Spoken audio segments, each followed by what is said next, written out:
G'day viewers. I think the mum's getting off a bit easy on this one. She shouldn't have put them in this situation. Obviously, this kid's been a trained swimmer. They look pretty strong, but mum has put them in a situation. She hasn't done the weather forecasting or anything, and this is the result of what's happened.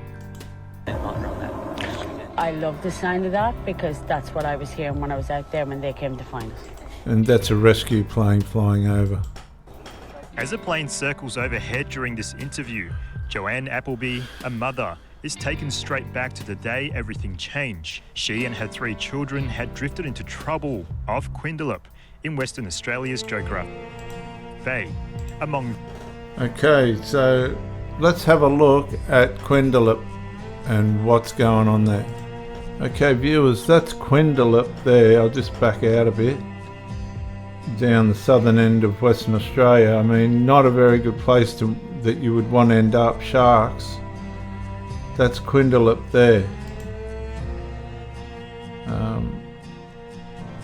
Just there.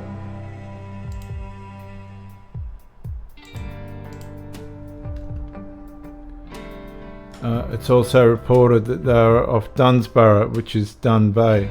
We'll just continue with the story as far as we can. Just bear it with me for a minute. Them, 13-year-old Austin. The boy had been kayaking and paddleboarding with his mother and 2 siblings when they were pushed offshore. The 13-year-old tried to kayak back for help, but the inflatable was up against it in choppy water. Austin then swam for 4 hours to raise the alarm. Just before we go any further, let's just find out about the waters off Quindalup. Well, the shark database tells us that there has been no fatal shark attacks recorded in Dun Bay.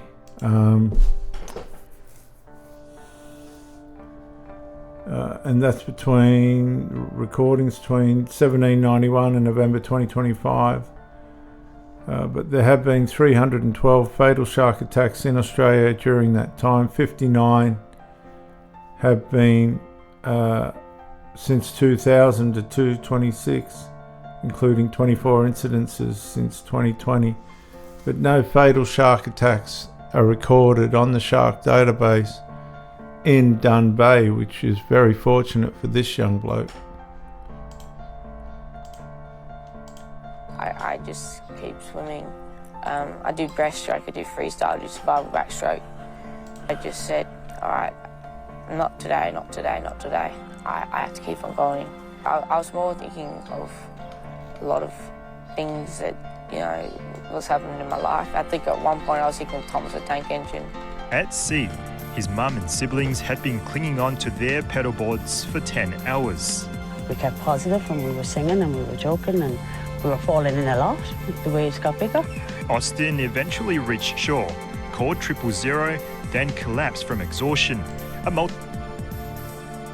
So what happens in Dun Bay, viewers, is the wind, they have severe afternoon sea breezes, and I'd say they got caught by the sea breeze, which has, they can get up to anywhere up to, well, 30 knots, but the average is between 15 to 25 knots. I'd say they've got caught pretty badly on a onshore breeze, which is blown offshore at Dun Bay, coming in from the coast. Dun Bay sort of protects the, it's got like a point, but the winds, I would say, it's come across from the Margaret River direction, from the ocean direction, and pushed them out, possibly offshore. Would have had offshore in it, and that's what's happened. They've been blown out to sea very quickly, to their surprise.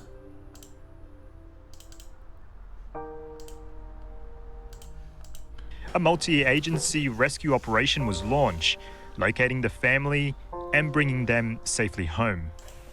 There'd be a lot she'd have to answer for instance, what the bloody hell did you have them out there for like that? you've got no experience with the ocean, this kind of thing would have had to have been brought up, and I'm sure she'd never do it again. They won't tell you this on the media, but she would have got spoken to. I have 3 babies. Excuse me. all 3 of them made it. That was all that mattered. The boys are due back in the water for a school swimming carnival tomorrow. Pretty good but Mum swimmers. says that can wait, at least for now. Christopher Tan, SBS World News. And I'll just add this to this side of it, given that it's got to do with the ocean. Listen to this, viewers. It's pretty interesting on how they're going to deal with the sharks on the other side of Australia, on the east coast, Sydney area. Let's have a look. Well, Sydney's shark summer appears far from over this morning, with multiple alarms over the weekend forcing swimmers out of the water at several beaches around the city. That includes closures on the northern beaches at Palm Beach, Bungan Beach in Newport and Mona Vale, along with Manly and Balmoral on the harbour side, and South Maroubra in the city's east as well. And it's left swimmers wondering, is this just the new normal? Well, for more, we're joined by Dr Chris Pepperneff, shark and public policy expert at the Uni of Sydney. Good morning to you. Now, the interesting thing, the question was asked, viewers, is this the new normal? And I want you to take very close attention to how they're going to deal with the new shark population and the way in which they're starting to threaten the lives of the people of Australia on the east coast. This is their answer to the problem. The question is, let me say it again, is this the new normal? What a question. Not how you're going to deal with it or what are you going to do. Is this the new normal? I'm in the ocean all the time. Let's see what this guy has to say. It just feels like these shark alarms are not stopping. How long is this going to last? So I think this is the new normal. Really? Right. So I think this is the new normal. So you've got these greenies that are not going to deal with the shark population. I think this is a new normal. In other words, you're going to swim out there and jeopardize your life. We're not going to try and prevent it. That's how it is now. Listen to this. Yeah, I mean, we've got more drones are going to be deployed. The government's investing the 4.2 million. So now we know they're going to be 90% more drones than we have this summer. Viewers, this guy's an American. He's not an Australian, for starters. Oh, God. A drone will spot a shark, but it can't prevent the shark from attacking you if it's headed in your direction. They can warn you. Another thing is, these drones are not going to cover all the coastline. I mean, who is this person? Why don't they just do a commercial cull? They'll regroup. They've regrouped now, and see what happens. And so we've got to be aware of shark alarms, and I love shark alarms. I want a Hang on a sec, mate. Oh, we got to be aware of shark alarms. Shark alarms were there long before he come along. A shark alarm is also not going to help prevent you from being attacked if you're one of the unlucky ones that has a shark on top of you before you know it. Sharks do get spotted and the alarms go off, but sometimes they don't get spotted and people get killed. You can see the guy there, the reporter, he doesn't look, neither does she, they don't look convinced, and you can see he's in defense mode, his body position, because he knows there has to be a cull. Right? It's not good enough what he's saying. There has to be a cull. happy surf lifesaver when it comes to the shark alarm. They don't look convinced at all. See the look on their faces? That'd be the look of all Australians that know how the ocean works. What the hell are you saying? This is the new norm? You're just going to leave it the way it is? At one stage, they were going to take out all the shark nets and all the rest of it. But because of the attacks, they've gone, oh no, we better not do that now. Too many people are getting killed. You can't trust the government's viewers. It's a positive thing, but it is going to be a new normal.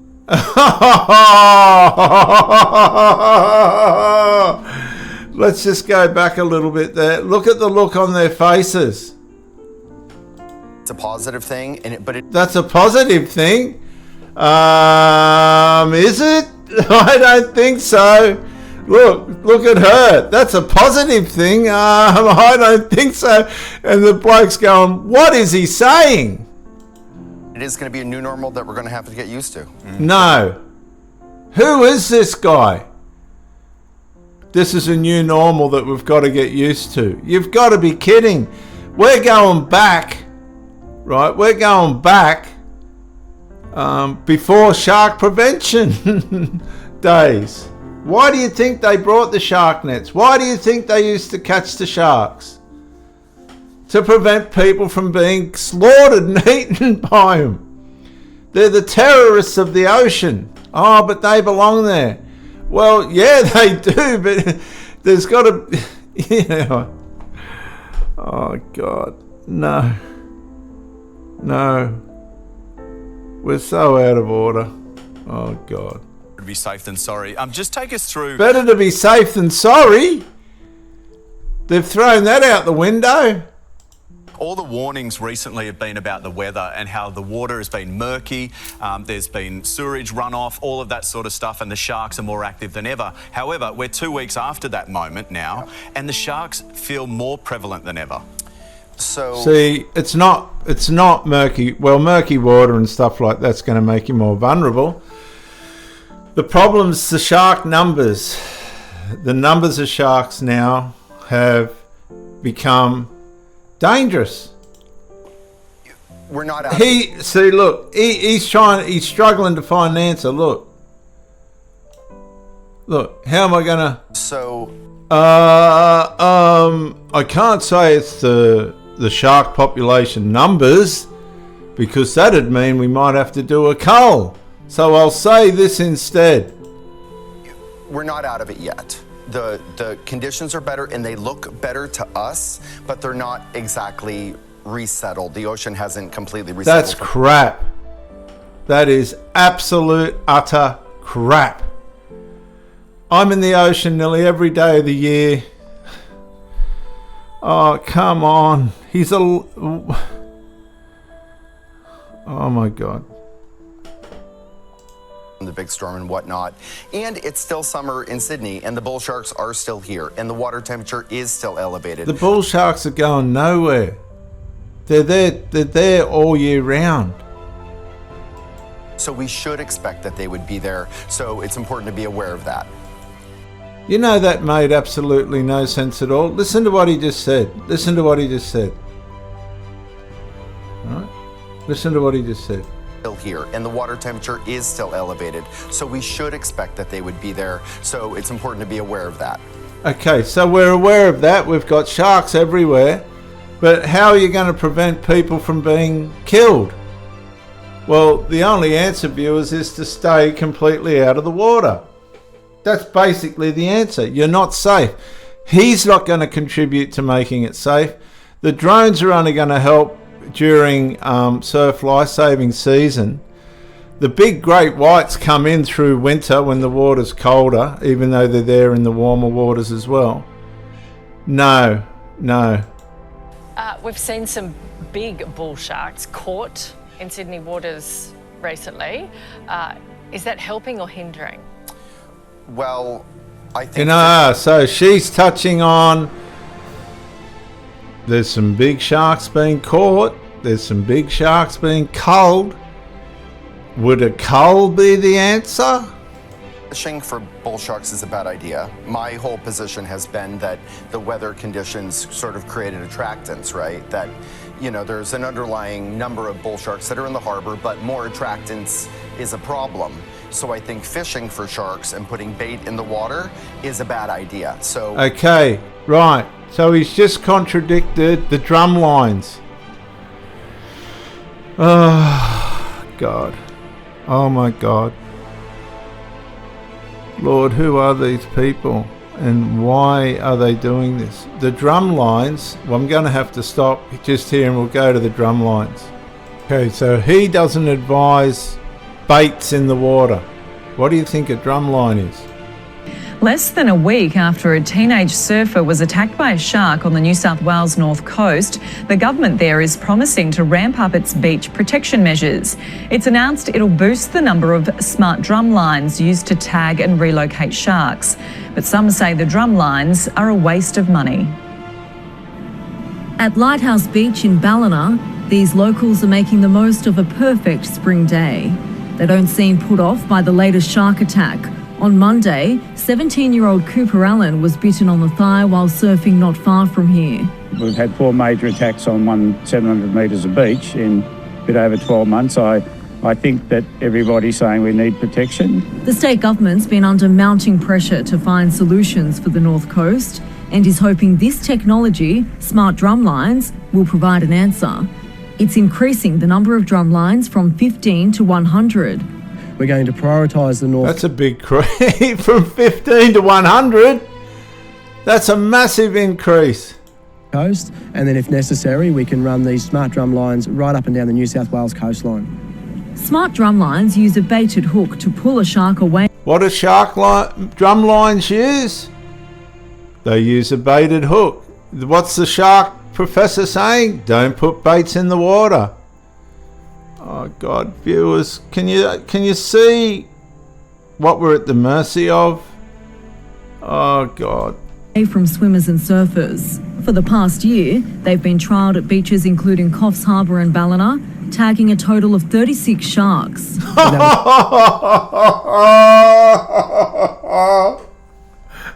We tagged 2 more sharks this morning, so we know that they're highly effective. Shark expert Christopher Neff says the state's $16 million program is throwing money at unproven measures.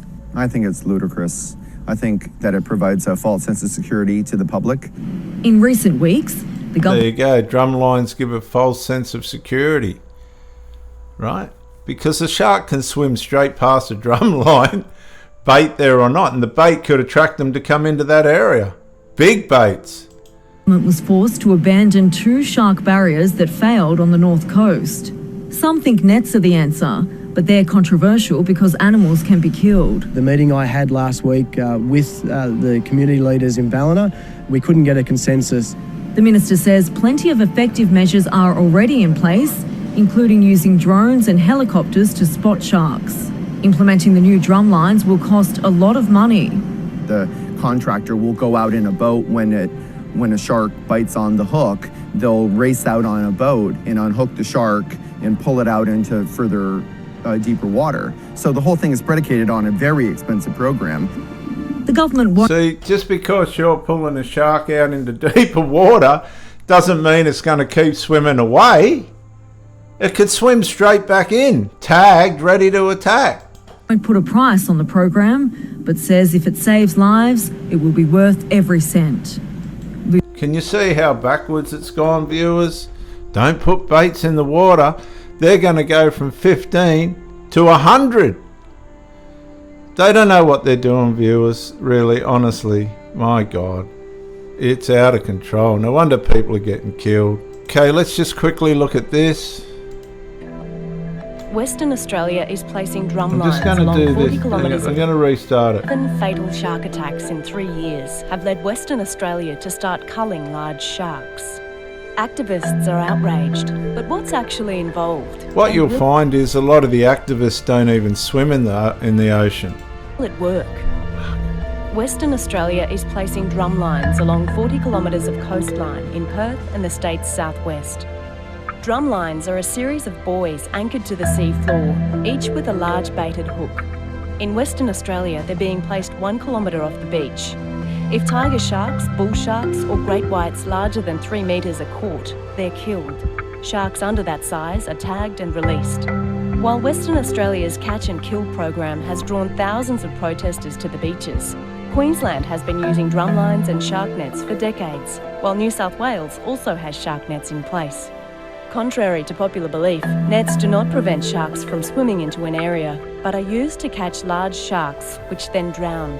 In 2012-13, Queensland's program caught more than 700 sharks. Since drumlines and nets were deployed in 1962, there has only been one fatal attack on a controlled beach in Queensland. But shark experts have questioned the link between the measures and the drop in fatalities, saying it's more likely the result of a massive fall in global shark numbers, primarily due to overfishing. Mesh nets and drumlines also entangle animals other than sharks, such as turtles, dolphins, whales, rays and dugongs, some of which are threatened species.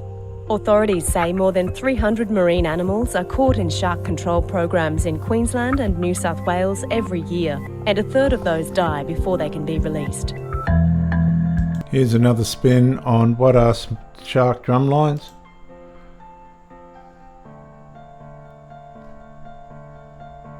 Dr. Paul's research program includes maximising the efficiencies of smart drumlines as a better protection tool and tracking sharks that are tagged to understand their behaviours. So Dr. Paul, tell us more about your current research and what you're finding.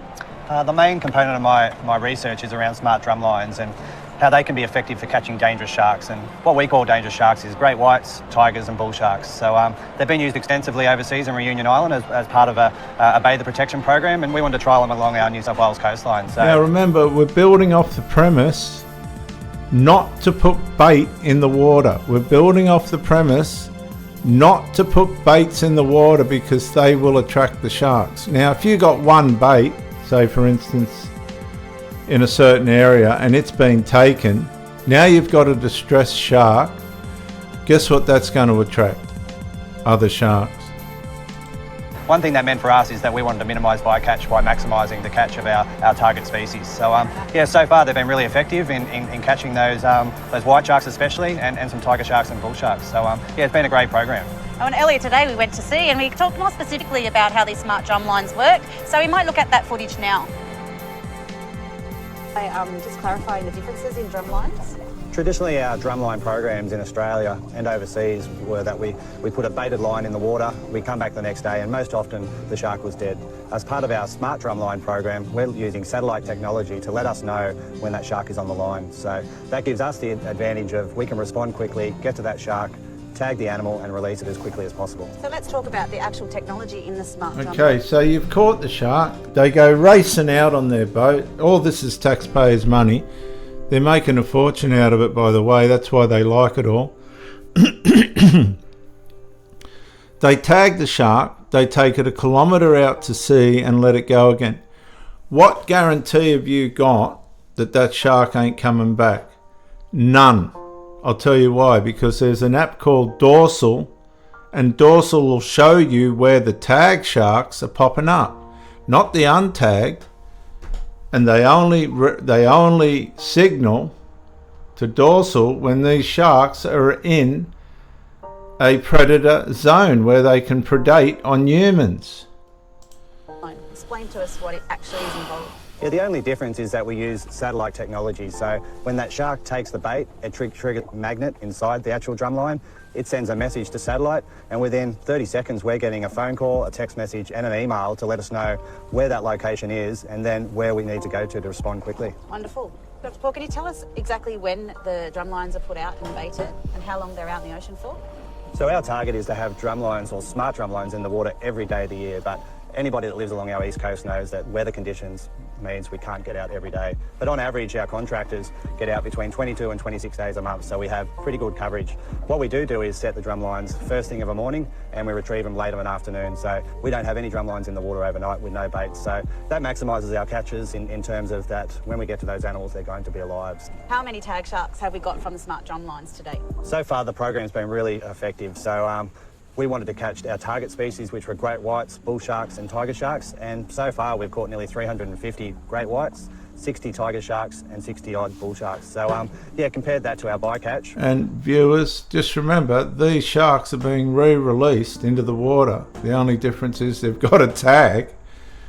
Oh God. Which is very minimal. It's doing really well. Can you just show us exactly how it works and talk us through how you actually set those in the water? Certainly. So the added benefit of smart drum lines is it has this satellite capability of when we're catching a shark. So a traditional drum line would just have the two orange buoys, but when a shark actually does take a bite on our big hook, it pulls on the trace. it triggers the line, and you can see the light there. We get a signal sent straight to satellite. Within 30 seconds of that signal going off, we're getting an email, a text message and a phone call to tell us exactly where this buoy is, where it's located, and every 3 minutes after that, we're getting that receiver through as well. So as a contractor and as a researcher, we can go straight to those drum lines to do part of our scientific research. We actually put cameras on a lot of these drum lines to see what actually swims around them. And whether that be sharks or birds that dive down through the water column down 5 metres deep just to have a look at the bait, or whales just swimming past, or dolphins, there's a range of animals that actually go up to those drum lines. But I just want to say as well, viewers, don't think that sharks are the only thing being caught on the drum lines. They're not going to tell you that other species are being killed or caught on the drum lines as well. They're not going to tell you that because there's too much money involved. You're talking about millions. People are making millions out of this. Importantly for us, we want to look at the amount of dangerous sharks that actually swim up to the bait. Do they eat it? Do they bite it? What sort of behaviour do they do before they actually take the bait? It's very important information. Come on, don't you think we know that by now? So is this actually about preventing shark attacks, or is it a study on sharks? Come on. Part of our research trials to actually look at how these gears work. Oh, viewers. Let's just finish up here. We'll let this run out. This is Mr. Expert. They've all he just contradicted the shark drum lines. Well, I think fishing for bull sharks is a bad idea. My whole position has been that the weather conditions sort of created attractants, right? That, you know, there's an underlying number of bull sharks that are in the harbor, but more attractants is a problem. So I think... Is it attractants or is it migrative? See, sharks are one of two things. They're territorial and they're nomadic. A lot of the trouble starts when they become territorial and you're in that territory. They're like a dog with the postman that just doesn't like the postman. They'll attack. Fishing for sharks and putting bait in the water is a bad idea. Fishing for sharks and putting bait in the water is a bad idea. I'm going to play it again. For sharks and putting bait in the water is a bad idea. So I don't think we should be going out fishing for sharks right now. A lot of people are saying the numbers are out of control. We need a cull. I read my comments. I've seen the same thing, and I appreciate it. And you know, I know DPI is doing an assessment of the stocks. They're not protected. People do fish for them. They do get caught in things, and they get killed. I'm not a fan of bull sharks. I'm especially not a fan of big bull sharks. But culls don't work in other countries. That's a lie. That's an absolute lie. Full-faced lie. When they do the culls, if there's an attractant in the water, that's the issue. It's not the number of sharks. No, it's not. If you've got an attractant in the water and there's no sharks, nothing happens. If you've got an attractant in the water and there are sharks, guess what? Something happens. People get attacked. So you're saying sharks aren't protected, or you mean bull sharks? Bull sharks specifically. Okay. So any kind of cull wouldn't help? Well, when they've done it in other places, if there's an attractant in the water, unless you kill every single one, it doesn't help. And, not to be technical, but the bull sharks keep the dusky sharks and the bronze whalers in check. So if you do a cull, and let's say you overcull the bull sharks... No.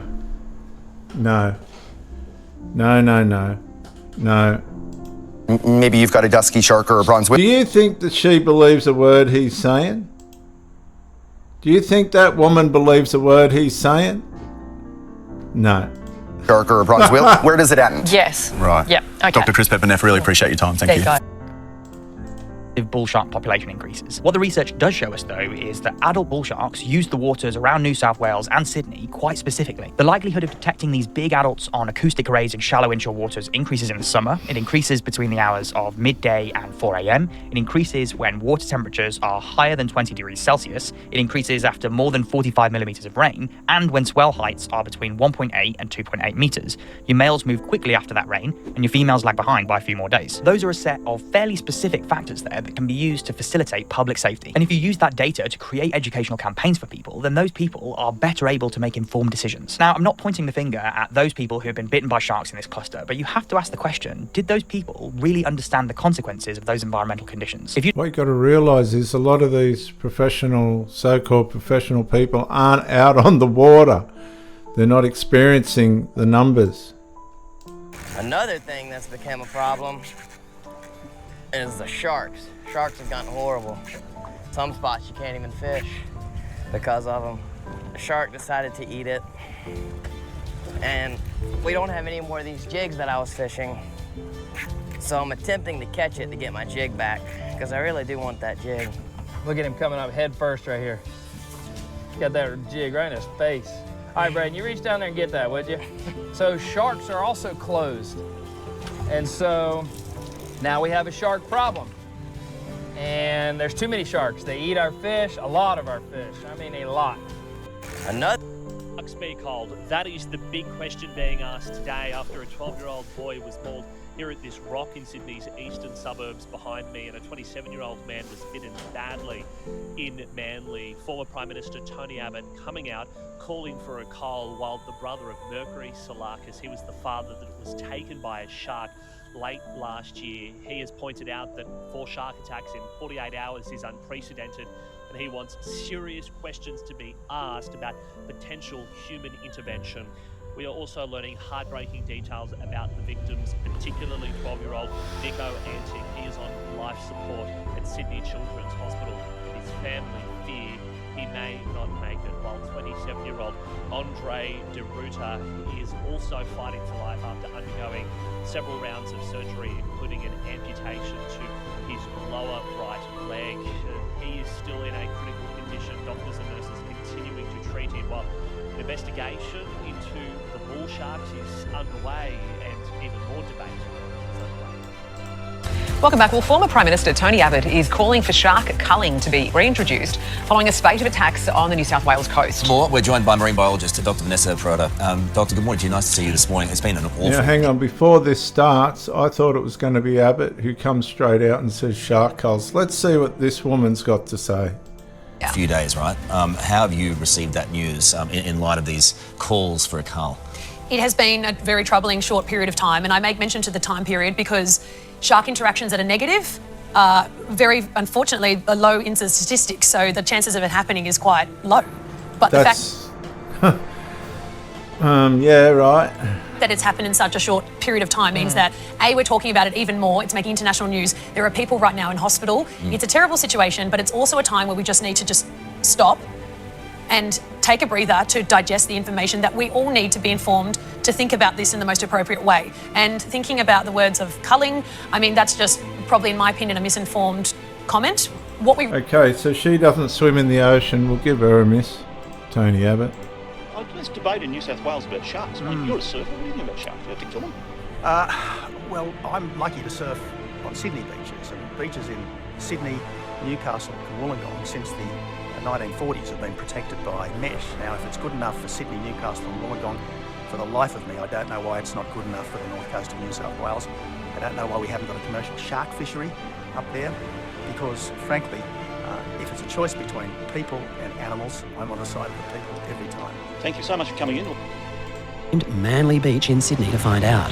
And just to make sure I got a response, I came bearing a provocative message. Can I ask you a quick question? Yeah, what's up? What do you think about the shark situation these days? Oh, I think we're swimming in water, so you could expect coming across one. There's been 20 fatalities in the last 5 years in Australia. Is that too many? Oh, I mean, we do swim in the ocean, so... Well, what happened to the snakes that used to live here? We got rid of them. Yeah, true. Well, maybe we intruded on the snakes. So there's been 20 people killed in Australia in the past 5 years. Do you think that's too many? Well, look, anyone dying is unfortunate, but it's probably bigger issues, I'd say, than the sharks.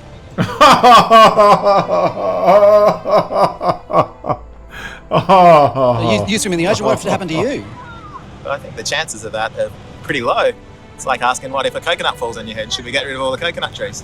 Well, I'm not saying get rid of all. Now, the difference is a coconut falling on your head is an accident.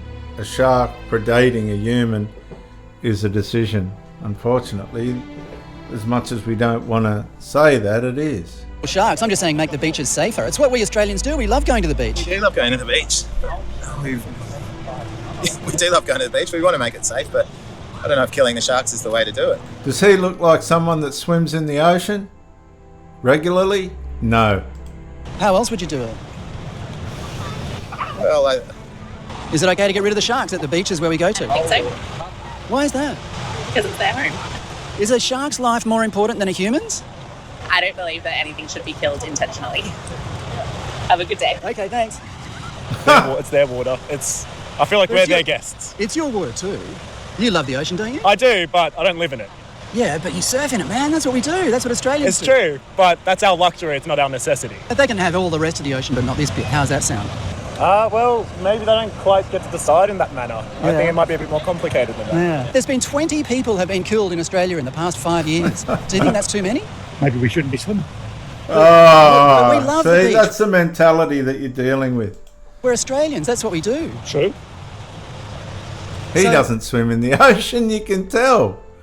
Do you think a shark's life is more important than a human's life? No, that's not the question I put. Okay. Just a couple of years ago, a 15-year-old kid was killed at your peninsula in South Australia surfing, just like you do. That's wrong. That's the risk you take, I suppose. I've spoken to parents who've lost kids, and they think the loss of their child was preventable. What if it happened to you? Well, is it preventable? That's their home. Oh, for God's sake. Is it preventable, viewers? Of course it is. It's unbelievable. We share it. We don't have to put nets out. Use your drones and everything else. What happened to the snakes that used to live here? Still here. Well, it's pretty safe to walk around here. There's no dangerous animals living on the land because we got rid of them. Yeah, he's not going to buy into that. Oh. Why? What's wrong with that? What's wrong with saving lives? Save the sharks' life. Yeah, save Why?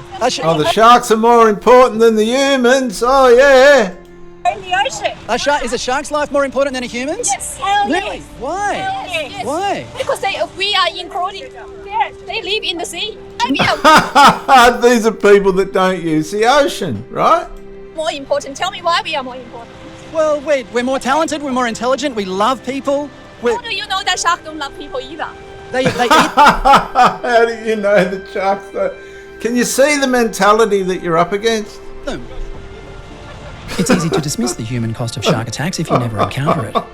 Peter Edmonds was a 16-year-old student at Alstonville High School in northern New South Wales, who took the morning off during a teacher's strike to go surfing with a friend in nearby Ballina on the 8th of April 2008. He was in the water alone when he was attacked by a bull shark and bitten twice on the leg. He caught a wave to shore and died from blood loss on the sand. 17 years later, his elder sister Kylie describes the horror of that day and the trauma her family, especially their dad Neil, still endures.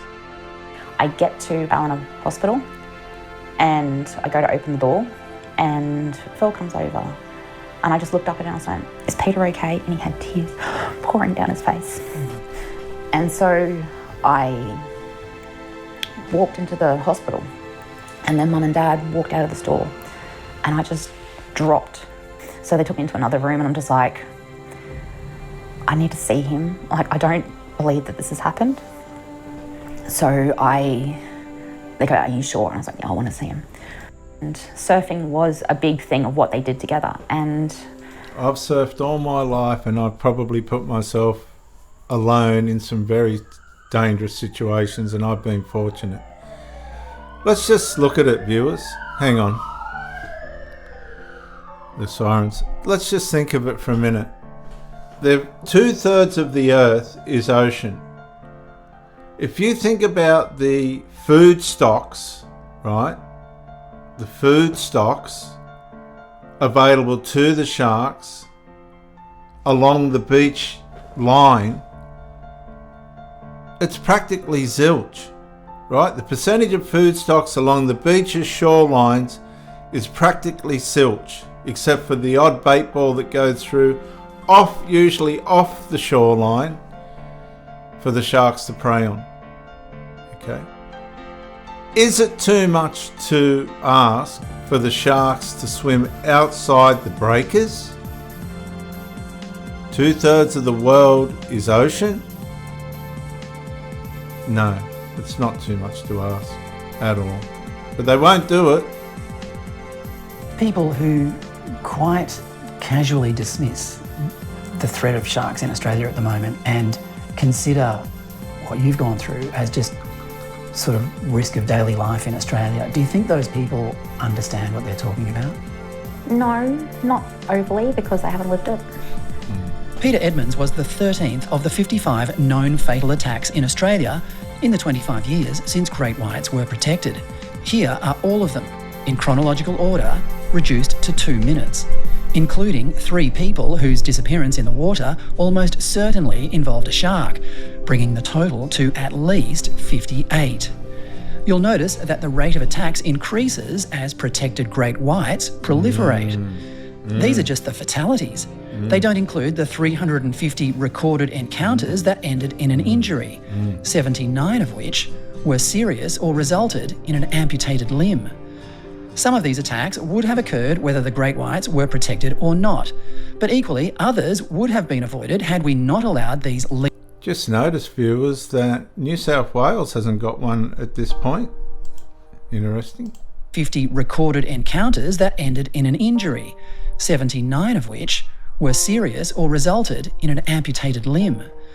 Some of these attacks would have occurred whether the great whites were protected or not, but equally others would have been avoided had we not allowed these lethal sharks to proliferate off our beaches. Every one of these fatalities caused trauma, even in people not directly involved. The parents of kids who regularly go to the beach where the attack happened, for example, also suffer. A mother in Ballina, where Peter was killed, told me during the spate of attacks there in 2015 how distressing it was to see her teenage son run out the door with his surfboard under his arm and wonder, every time, if she would ever see him again. Then, of course, there are people whose child, spouse or parent is never recovered. The father of one young man taken in an attack once told me how nothing had changed in the 25 years since his son was killed, because he and his wife never got to hold a funeral and can't visit his grave. They are trapped in a world where the loss forever feels like it happened only yesterday. These tragedies are becoming normalised in Australia. But should they? That something as consequential as protecting great white sharks would have been debated in federal parliament before it was even implemented. And the first question you would expect someone to ask in that debate is, how do we know great white sharks need to be protected anyway? As it turns out, even the experts weren't sure. A report released by the Environment Department in 2002 admitted the current population status of white sharks in Australia is difficult to assess.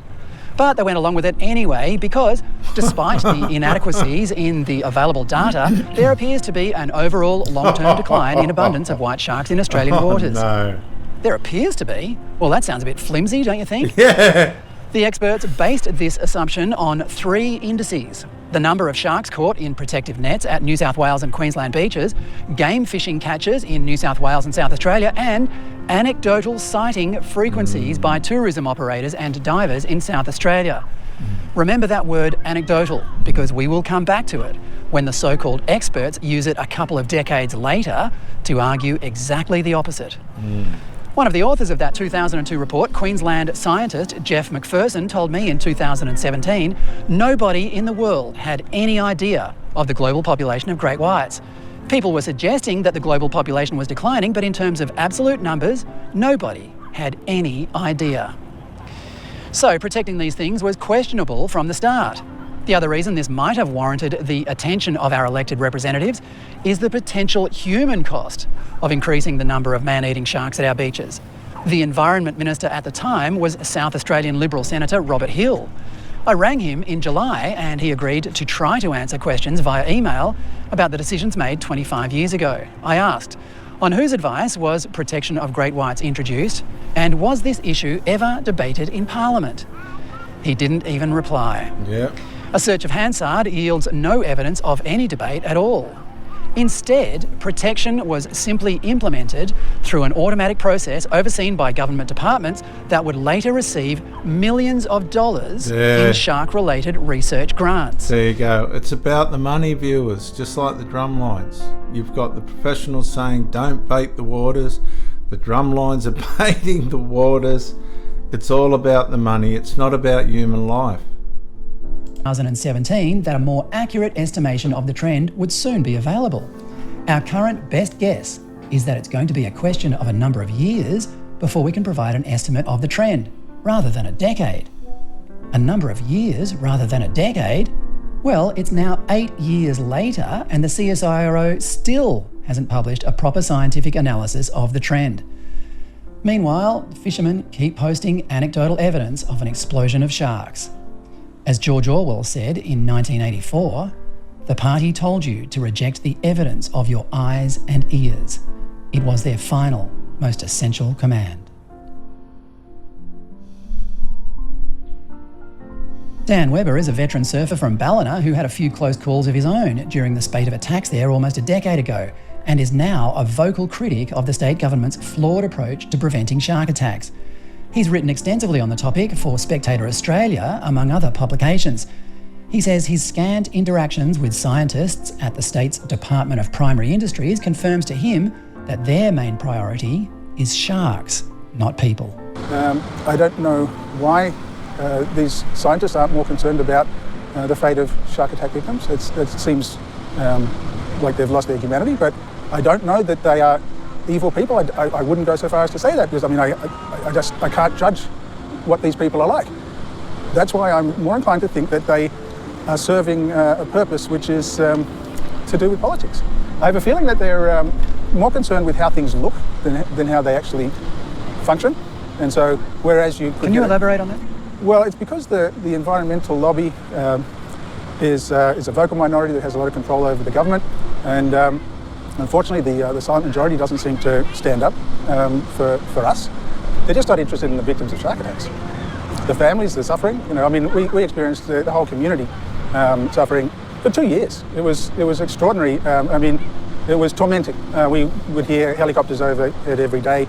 Every time you heard a siren, you think, oh my God, who's next? When you say they're more interested in how it looks, what impression are they trying to give? They call it a dual objective, the dual objective of protecting sharks and people, okay? And as far as I can tell, they can't do that.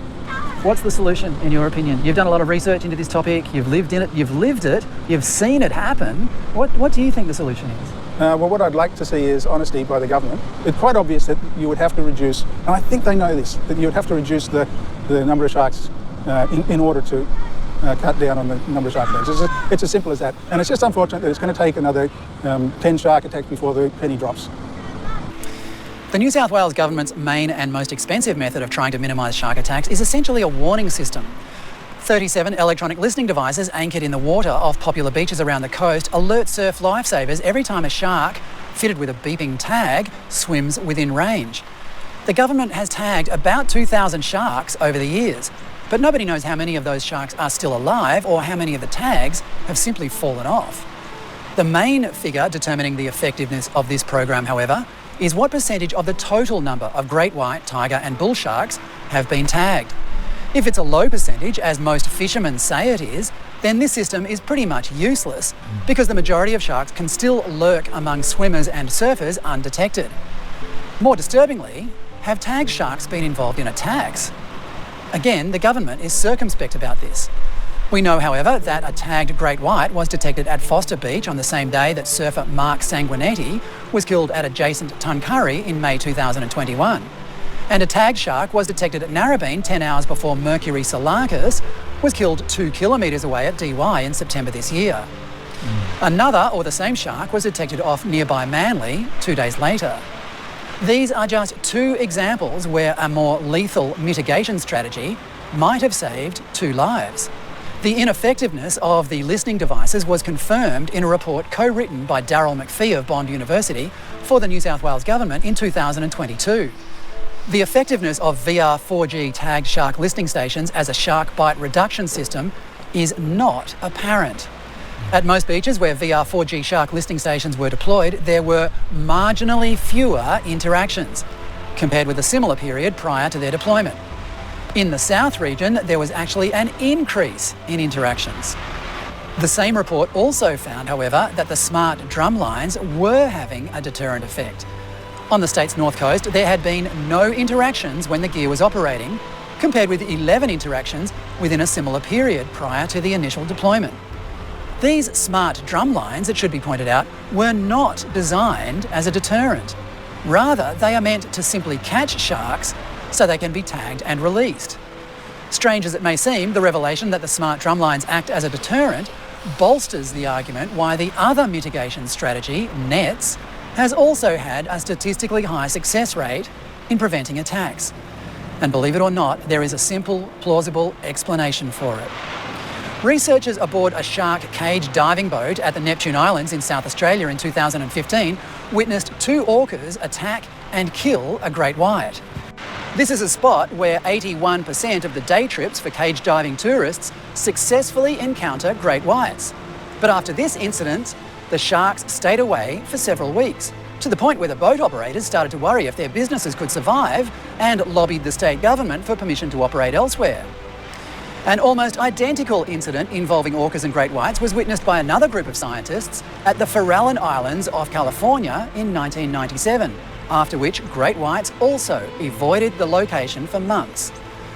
Well, you could say it was the orcas, which are higher up the food chain, that scared the great whites away. But it's arguably simpler than that.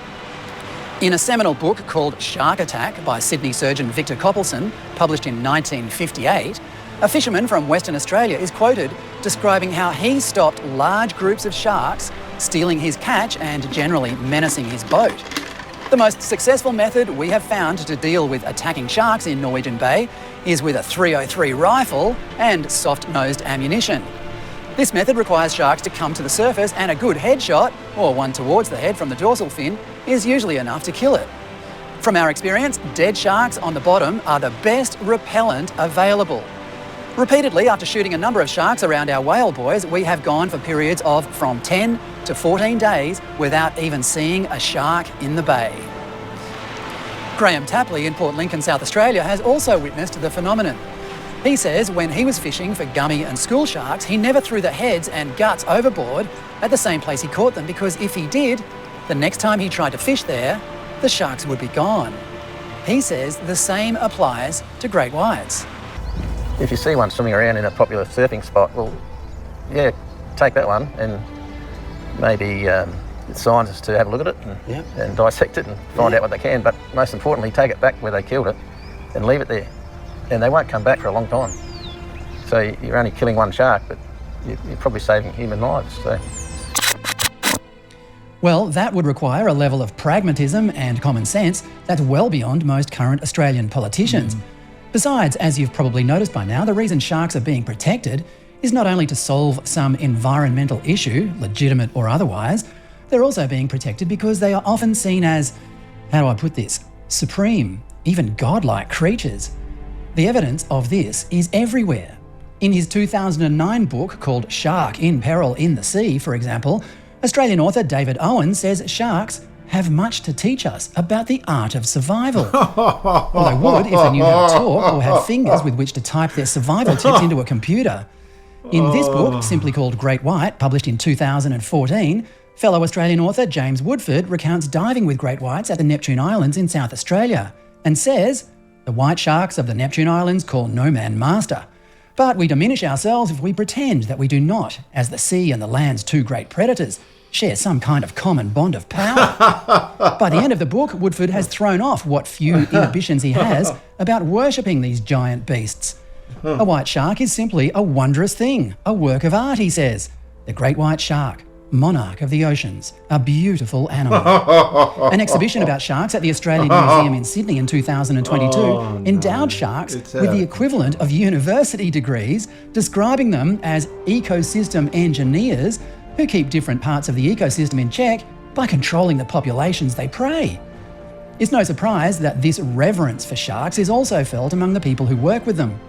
Department of Primary Industries fisheries technician Alyssa Kanyasi said on Instagram earlier this year, every shark I tag fills me with the same excitement as the first one.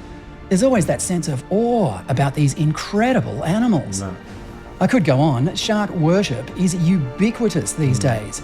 You honestly have to keep reminding yourself that sharks, especially great whites, are just dumb animals with more teeth than brains.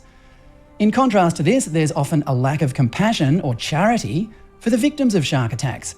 Every time there's an attack, posts about it on social media are flooded with comments like this one. Dear humans, the ocean is not shark infested, it's life infested. It was our home long before it became your playground. A mere 10 days after Mercury Solarcus was killed, Greens politician Kate Fairman told State Parliament that his death was a tragic and unavoidable accident. She then went on to express greater concern not for Salakis's family and friends, but for the fish and other marine life accidentally killed in the nearby shark nets, and called for them to be removed. No. When 16-year-old Stella Berry was killed by a bull shark while swimming in the Swan River at Fremantle in 2023, state and local governments responded by banning the fishing of sharks. Bull sharks are now more common in the Swan than they've ever been. And this month, at the start of summer, the West Australian government issued a fresh warning to swimmers and surfers about great whites off Perth's beaches. You can't help thinking that this is part of the plan. It is. That the ultimate objective of these miserable shark huggers is to stop other people enjoying one of our island continent's 100%. greatest assets, 100%. its glorious coastline. 100%. Few people outside surfing realise this, but South Australia has some of the best surf in the world. Yep. The locals have kept a lid on it, but for 50 years now, hardcore surfers have moved there to get away from crowds and immerse themselves in consistently world-class waves.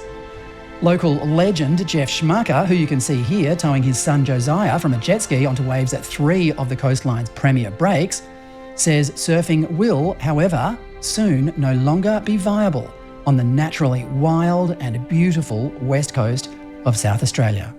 The impact of what's happening with sharks on the west coast of South Australia is going to affect this community from Port Lincoln through to Fowlers Bay in a financial way that's going to blow people out. It's going to cost millions because of lack of young people moving here, schools.